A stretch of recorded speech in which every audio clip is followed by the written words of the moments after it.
In the last few years, Japan has asked for the Olympic Games to be postponed for a year. Our sports news reporter Alex Capstick is with me now. Alex, what has been said today? Well, Japan's Prime Minister Shinzo Abe had a conversation with Thomas Bach, the IOC president, this morning about what to do with the Olympics. You might remember on Sunday, the IOC said they would take a maximum of 4 weeks to make a final decision to offer clarity, and that caused a lot of complaints from athletes and National Olympic committees. It was taking too long, so they've had this meeting today, and Shinzo Abe has asked for the Games to be postponed until the summer of next year, 2021 at the latest. And given that the torch relay was due to start this week in Japan on Thursday, it does make sense for this decision to be made sooner rather than later.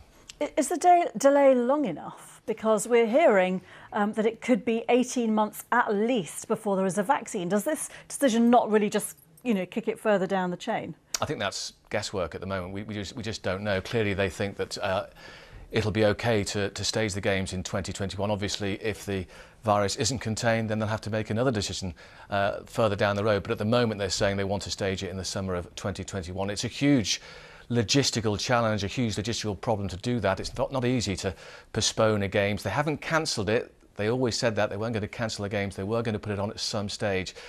It hasn't been easy to make that work. I expect there'll be lots of challenges, logistical challenges ahead. But as it stands at the moment, they're not going to host it this year.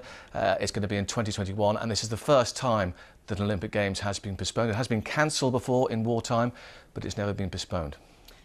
This is very difficult, isn't it, for athletes who are training? Obviously, everyone's, so many people are in lockdown now around the world.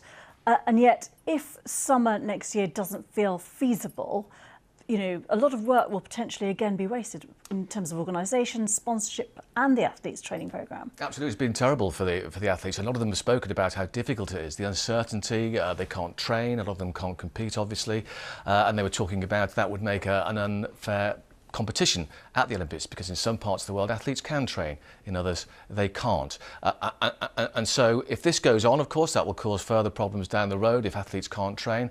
They're obviously hoping that later this year, into next year, then they will be able to train normally. But as I say, that's guesswork at the moment. We'll have to wait and see. Alex Capstick, thank you very much indeed.